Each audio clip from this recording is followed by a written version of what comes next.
Welcome to Middle Age Can Be Your Best Age, the show designed to help make middle age your prime time of life by defying the notion that once you reach 40, 50, or even 60 years old, your crowning achievements are all behind you. Regardless of whether you're just approaching 40 or are firmly entrenched in your middle years, it's time to launch your very own personal journey toward a joyful and purpose-filled second half of life. Each week, host Roy Richards, an expert on midlife renewal and author of A Midlife Challenge, Wake Up, will discuss the challenges common to middle age and help guide you to a brighter tomorrow. Now, here's Roy.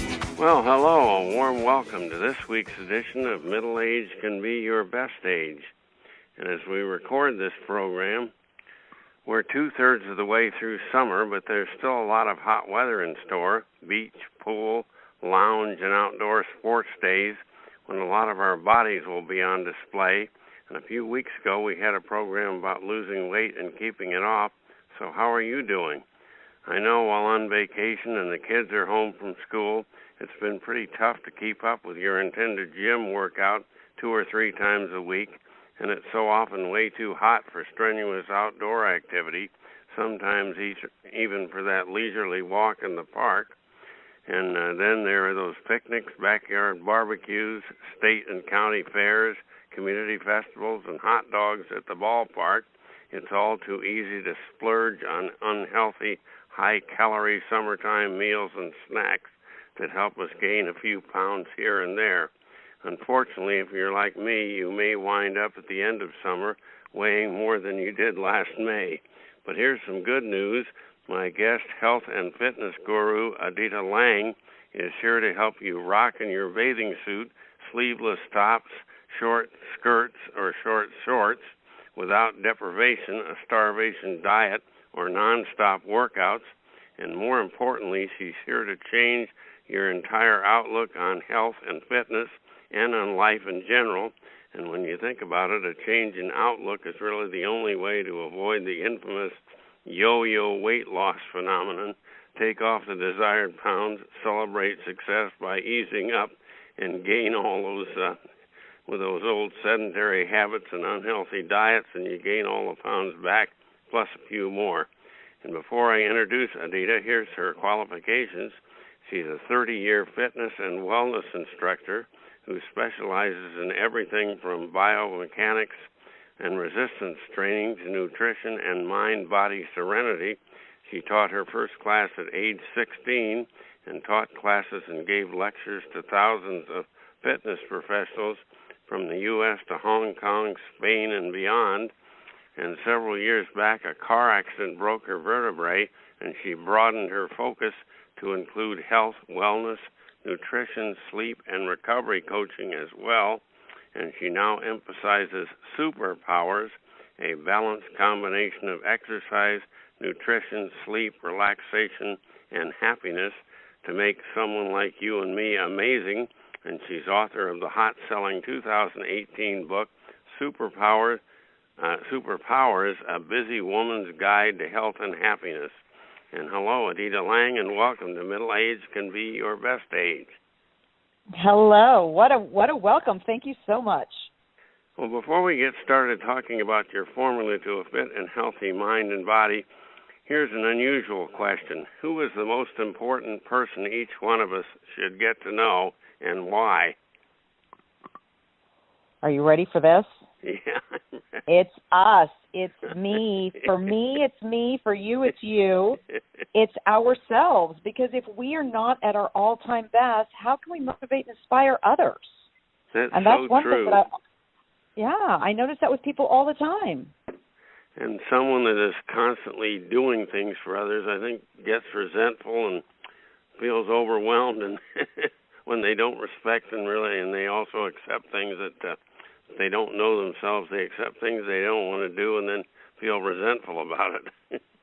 Oh, no, absolutely. And at the same time, too, I've met many people that are like, no, but I feel really good and I'm happy about what I'm doing. But my point to them is, what if you could feel better if you actually focused on yourself first?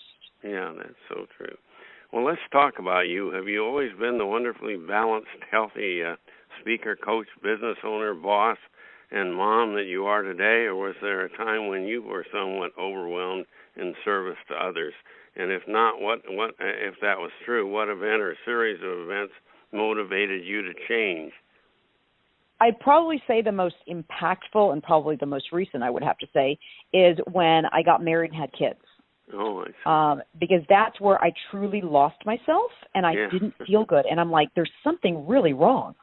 Yeah. And I call it the fog, because it's like I feel like just everything is like a blur from that time. And when I wasn't feeling good is when all of a sudden one day I just sat there and said, no, this has got to change, because this is not how I normally have felt. And I don't like this feeling, and I need to make a change. Well, that's wonderful. Well, in your book, you remind each and every one of us that in today's 24/7 now society, we have two choices. And what are those two choices?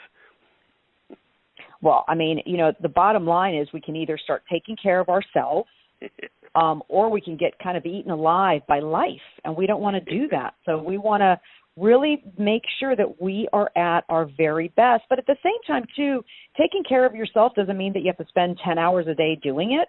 It's little things that we can do throughout the day that can actually impact, the amazement and wonder of our wonderful day. Yeah, that's great. Well, your book is titled Superpowers, and what is your definition of superpowers? And do only you women have superpowers inside? How about us guys? Don't we also possess superpowers? Yes, you guys do possess superpowers. I wrote the book, Superpowers, A Busy Woman's Guide to Health and Happiness, because it was what pulled me out of my funk when all of a sudden I had all these, responsibilities in my plate. But the reality is every single tip and trick that's in that book, it also applies to men as well. Yeah. The only difference I always see is that for the most part, women tend to multitask more so than men do. Yeah, I think us men are very guilty of, especially if our wives work, of assuming that we should be able to relax in the evening while our wife disciplines the kids, cleans the house, takes the car in for service or whatever. And I think that it's great if you have a stay-at-home mom. Even then you can overload her. But if both of you work, obviously you should share all the duties equally. No, and absolutely. And here's the thing, is even a stay-at-home mom is working full-time. Yeah, that's true. And her full-time doesn't end at 5. It continues on throughout the night. It continues on in the middle of the night when a child is crying or has a fever. And so, these are things that we all have to take and into account and become aware of. Yeah, that's so true. Well, you tell ladies that every one of them, I guess men too, is blessed with superpowers, and that these powers can have your back as long as you take care of them. But your superpowers are what charges up your energy and your health. And since all of us possess them, why do so many of us feel maxed out and overwhelmed by all the responsibilities? Well, first off, let's discuss what superpowers are. So superpowers, for me, when I talk about health and superpowers, it is a balanced combination of your food and nutrition, exercise and movement, sleep and relaxation, and happiness. And if you can balance all 4 components, that is your superpower, and that is your energy center for life and health and happiness. So, I try to, if you're just kind of looking at small tidbits for each, your food, for example, people don't recognize that sugar is not just sugar, it's sugar, flour, dairy, and alcohol. And too much of that stuff is going to slow you down, put pounds on your body, and just make you feel foggy-headed. So ideally, you want 0 to 1 of those per meal and snack. That way you start to minimize those sugars within your day. Yeah. Well, the other thing is No, go ahead. I didn't mean to interrupt. Oh, sorry. No, the other thing I was going to say was drinking lots of water. We tend to forget that water is very important because our body needs that water for full hydration, and that's how our brain and our body functions. So that's important as well. Yeah, I think we are mostly water, which most people don't realize. But let's talk briefly about each of these 4 categories of ingredients in the superpowers. In your fuel plan, you emphasize the importance of looking at nutrients more than at calories, even on a stressful day. When shopping for groceries and preparing meals, is it difficult to identify food high in nutrition, or how do we do that so that we load up on nutrition and not on calories? Is there a good way? Well, the first and easiest thing is to get foods that are in their natural source. So really minimize your processed food and eat more foods that are in their natural state, like fruits and vegetables.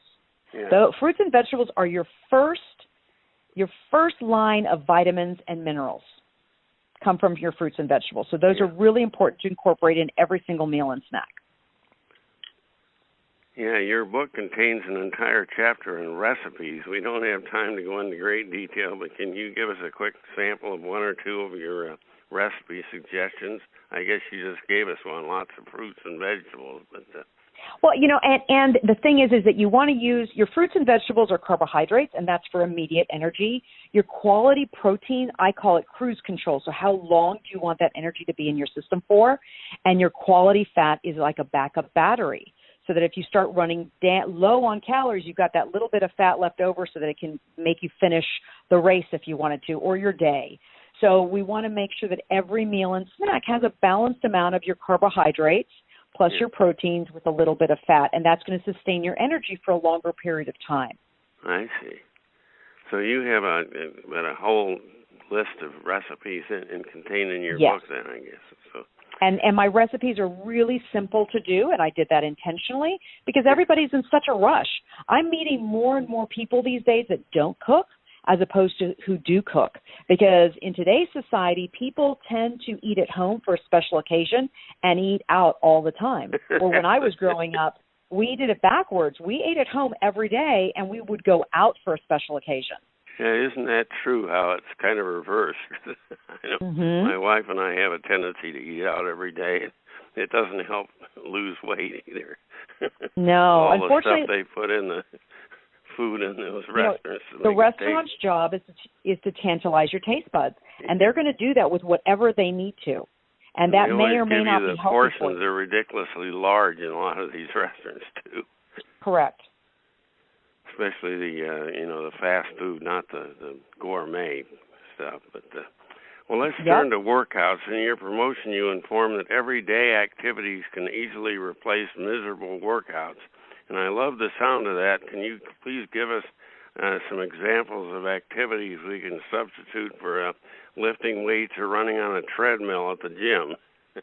Oh, absolutely. It was kind of funny because the American College of Sports Medicine came out not that long ago and said, look, you need 130 to 300 minutes of activity per week. And activity is anything that increases your heart rate and makes you sweat. So now house cleaning counts. Building things around the house, that counts too. Gardening counts. I'm on vacation actually right now, and so I've been parking further away so that me and the kids have longer to walk. We're using the stairs wherever we can. I'll race my kids up the stairs, and so my workout is throughout the day in everything that we're doing on our vacation, as opposed to having to set time out to go to the gym to do these things. Right? I'm just incorporating it into our day, and I'm carrying heavy bags, and I'm, pushing things and running and jumping and doing all this kind of stuff. And those are really the same things you're going to do in a gym.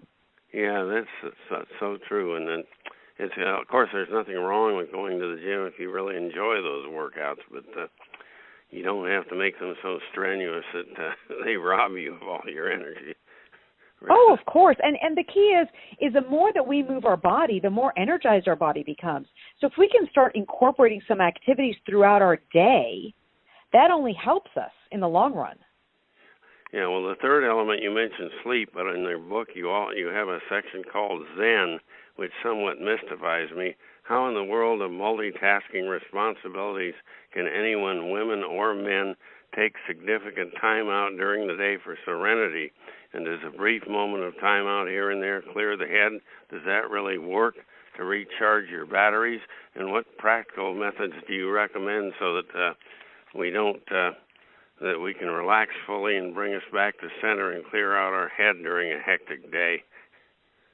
Well, there's two different avenues of it. So one is during our day, really resetting our mind. It's, meditation has all sorts of different kind of definitions per se, but the bottom line is it's anything that can make you focus so intently that you can't think of something else. Yeah. So, for example, I get that feeling when I do a coloring book, a very intricate coloring book. I start focusing on which colors am I going to use and trying to stay within the lines. And so all of a sudden, I can't think of anything else, right? I have a client of mine who does intricate beading, and so that's her serenity.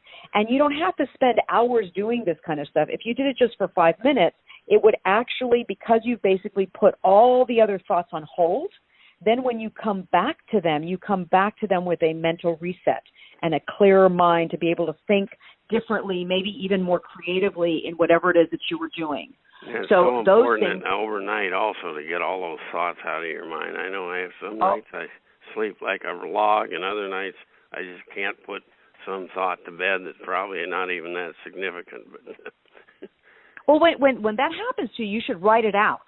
Get it on paper, all of it. And the thing is about writing is that writing doesn't have to be, correct grammar and, full sentences. It can just be gibberish in a sense, but as long as you get all those words out of your head, you'll stop thinking about them. Well, in your book, your fourth superpower ingredient is happiness, and of course all of us want to be happy, but isn't this the result of rather than an ingredient for health and well-being? And how do you suggest that a listener creates his or her own happy place? It seems like, that should be the result of your other activities. I don't know how you can force yourself to be happy, in other words.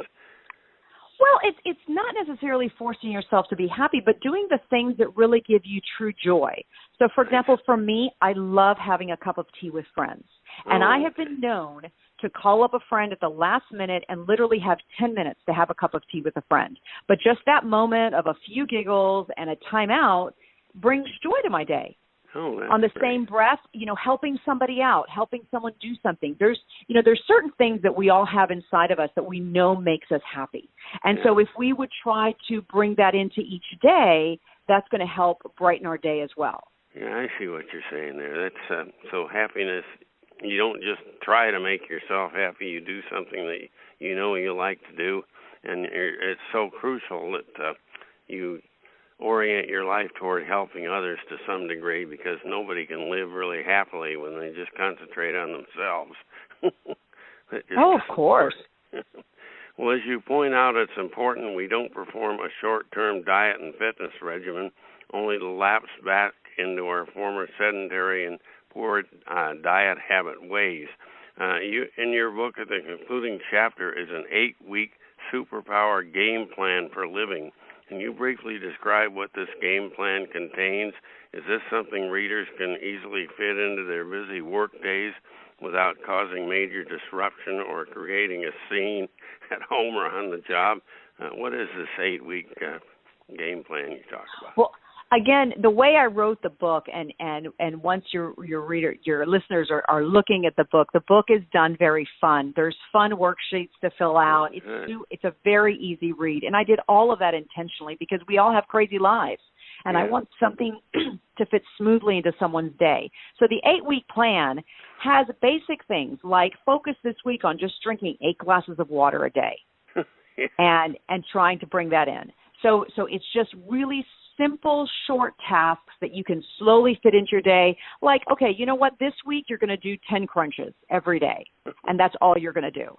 And so you can fit these things easily into your day. They're not going to disrupt your day, but they're going to start putting you and placing you in that path of wellness.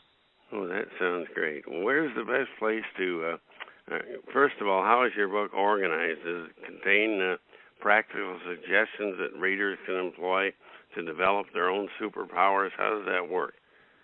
Absolutely. No, the book is basically filled with tips and tricks to make your life easy and to bring health and wellness in without it, again, creating chaos in your day. We want things to slide in seamlessly, and so that's what I've done in the book.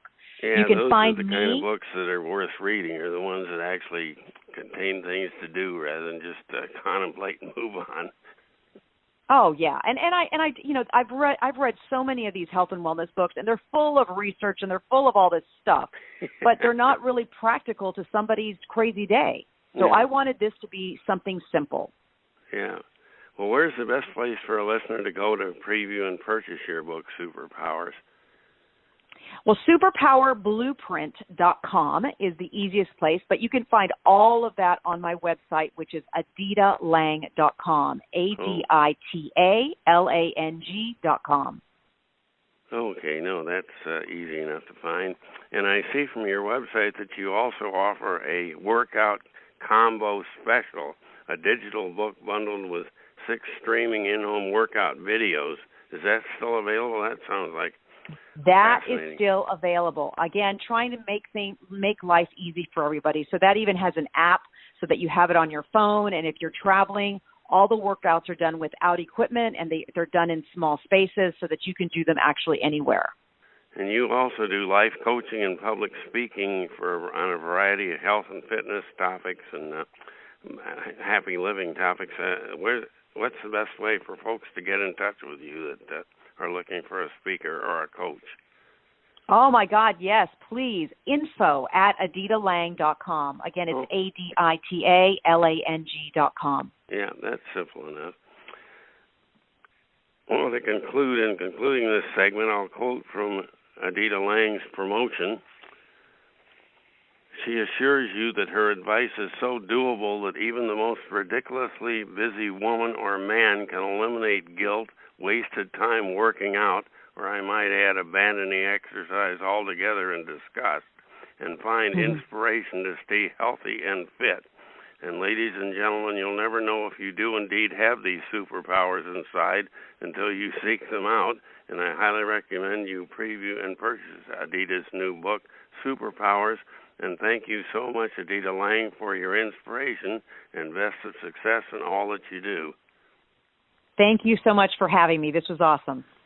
Well, this next segment is intended for those of you who own your own home and are retired or nearing retirement age, perhaps contemplating your residence options going forward.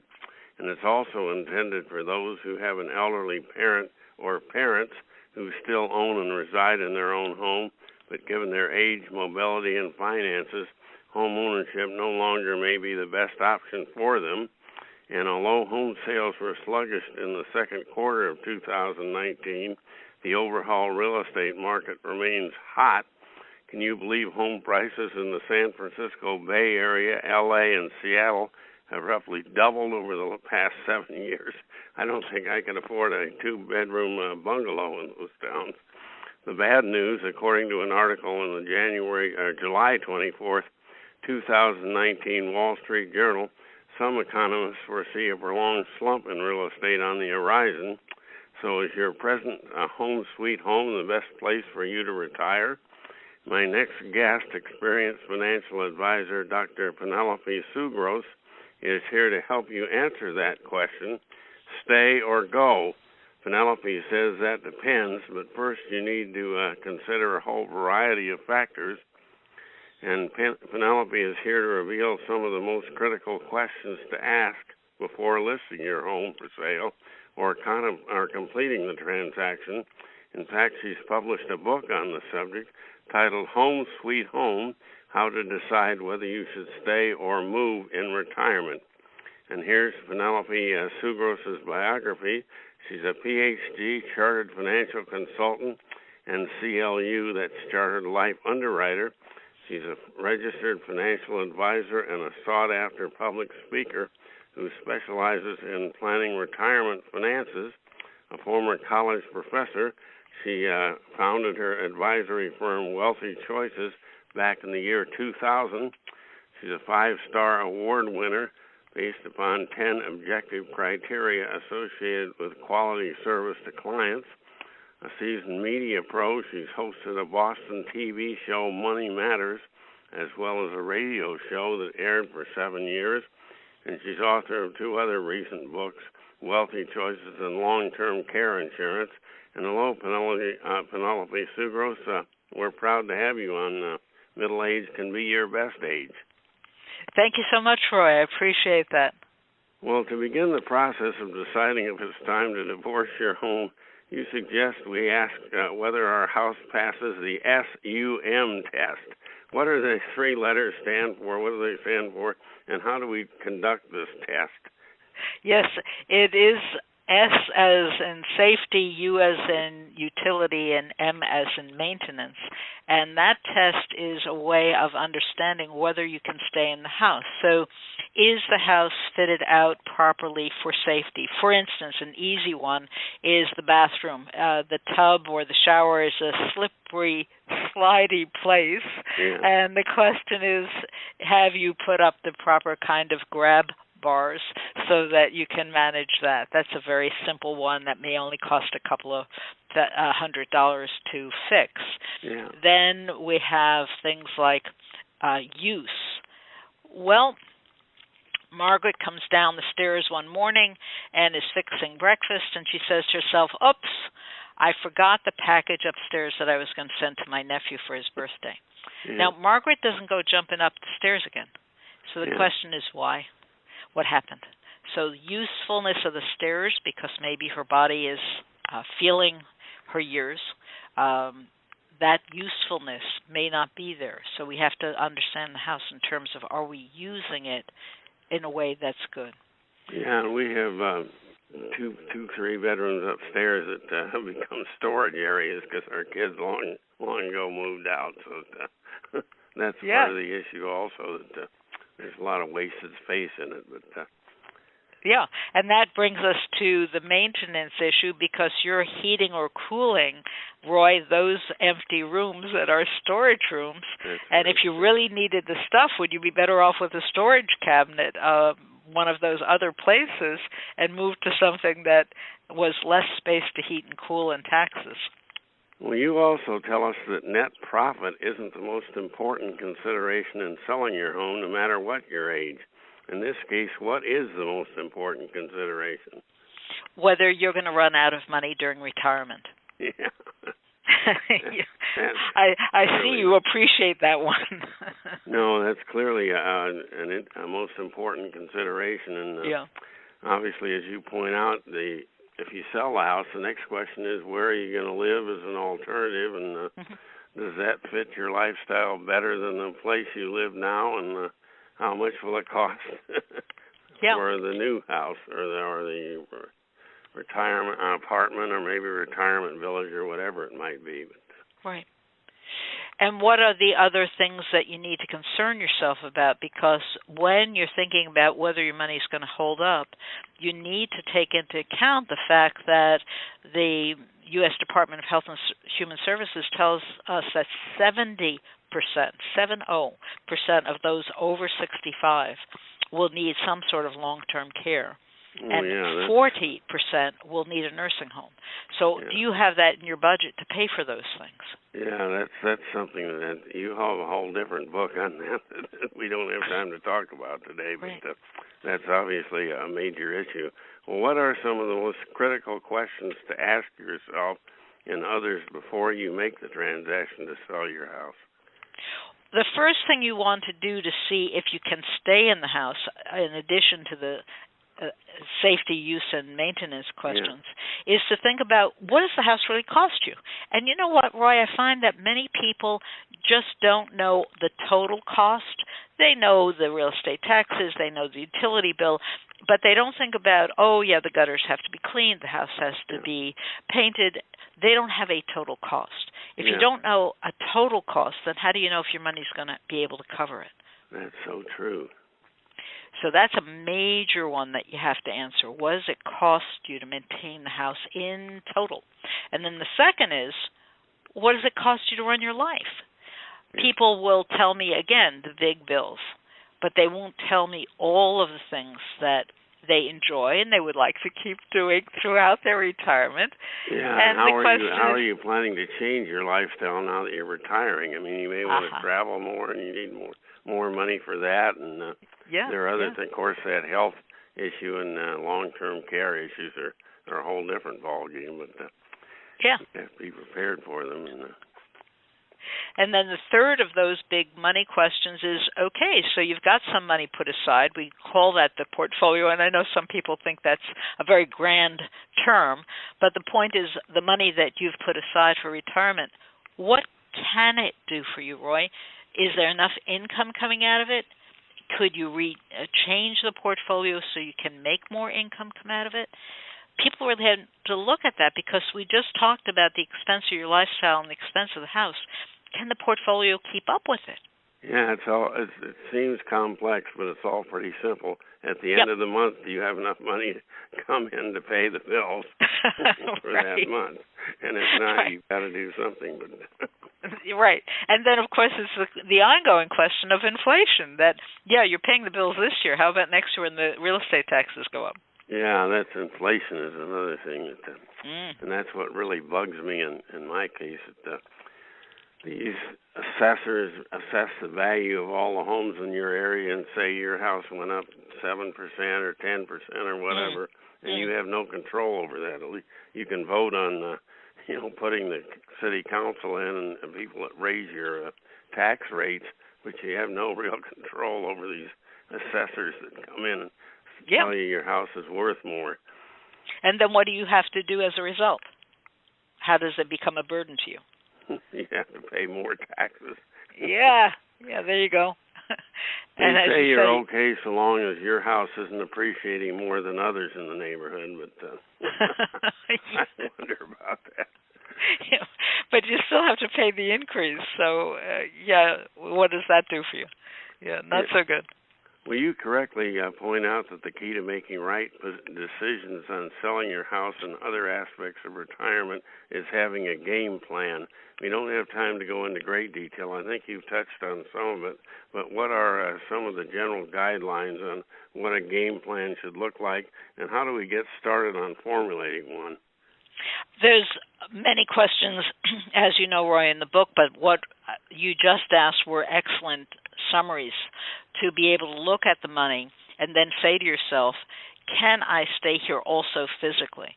Is the house good for me? Is it socially good? Has too much of the neighborhood changed so there's no one to have a coffee with or a beer with? There's nobody around that's familiar. That's so you start looking at... Maybe all the contemporaries, in the neighborhood have moved out, and you really can be isolated if a bunch of young families or people that don't have a lot in common with you move in, and you could become quite isolated, or maybe some of the church or some of the other activities that you used to go to is now too far away or whatever, so you don't have a good social network around you anymore. Right. And if you can't drive, is that house still a good place? Are the things you want in walking distance? Because we know that macular degeneration is a terrible thing, and it can take away your driving ability. Yes, that's true. So then what do you do? Well, let's talk about your acclaimed book, Your Home, Sweet Home. I understand from the book's description that it's not intended to just be read cover to cover and put aside.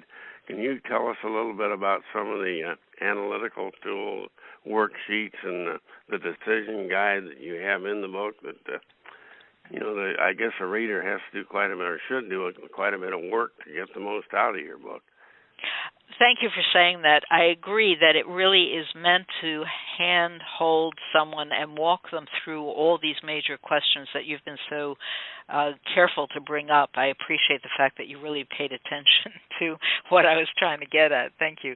So I agree, yes. If you answer those questions, then you won't be so puzzled or worried about your decision because you'll have a real backup. And if you're doing it for yourself, you'll feel more certain about your decision. If you're helping Mom, Dad, Aunt Mary, Uncle Jake do it, you'll be able to help them see there is a clear choice to make, and it doesn't feel so overwhelming because you've broken it down piece by piece into the financial pieces, the physical pieces, the social pieces, the emotional ones. So all of those are charts and questions asked throughout the book to help you feel confident as you get to the end of the book that you're making the decision that is right for your life. Yeah, I think one thing I saw, you have a chart that serves up questions and allow readers to circle, stay, or move. That sounds like a great test that you could take and see what comes up as dominant. Yeah, you're right. You could just go to the end of the book in that chart, and you may already have a clear answer by virtue of which ones you circle. You're right about that. Well, hopefully they'll read the book first. They won't just go to the chart. Yes, I hadn't thought about that, but you're right. That's sort of the Cliff Note version. Well, where is the best place for listeners to go to preview and purchase your book, Your Home, Sweet Home? If they go to Amazon, it is available there. If they go to their local bookstore, the bookstore can offer it because it's also available through Ingram. So the bookstore can order it. Libraries may have it or can buy it for you, and definitely Amazon has it available. Well, I also found it on BarnesandNoble.com. So they can yes, of course. Good. Okay, I'm glad you did. Good. Well, you specialize in offering financial advice on maintaining desired lifestyle throughout retirement, as you put it, to thrive, not to retire. Do you accept clients from all around the country, and what's the best way to get in contact with you as an advisor? Yes, thank you. I am registered, and securities and advisory services are through LPL Financial, which is a member FINRA SIPC. And unusually, I am licensed in all 50 states. I'm registered in all 50 states. So if they just go to my website, wealthychoices.com, or if they give me a call at 781-893-0909, extension 238, those are ways that they can reach me. I'd be delighted to talk with them, just to field a few initial questions and see if there's something I can do to be helpful. Well, that's great. In conclusion, for those of you contemplating retirement now or perhaps within the next 5 or 10 years, my guest, Dr. Penelope Tzougras, offers this alert. Entering retirement is a lot like entering your teens without the acne. What do the two life periods have in common? And she says uncertainty, vulnerability, and changing identity. And that's certainly true. And obviously one of the uncertainties to consider is whether or not to remain in your present home. However great it's been in the past and you raised their kids there or whatever, it still may not be the best place to live given all your retirement choices and options. And will it still be the best place for you in 5 years? And we all have to assume when we retire that, there are health issues and other things that come up. And these questions can be overwhelming. But my guest, Penelope Tzougras, has written a highly unique book that will help you address the issue realistically, not just emotionally. And I highly recommend you preview and purchase her book, Your Home, Sweet Home, because don't try to make the decision all on your own. And thank you so much, Dr. Penelope, for all that you do, and best of success on the sale of all of your books and on your Wealthy Choices financial advisory practice. Thank you very much, Roy Richards. It's a pleasure to hear somebody speak so concisely and have really gotten into the book and into the message. Thank you for promoting that. And thank you to all our listeners for tuning in. Tune in again next week when we talk about all the reasons why middle age can be your best age. Bye for now. You've been listening to Middle Age Can Be Your Best Age, hosted by Roy Richards, an expert on midlife renewal and author of both A Midlife Challenge, Wake Up, and Wake Up, Captain and Crew, Restart Your Engines. You can learn more about Roy and his middle age renewal training system by visiting his website, middleagerenewal.com.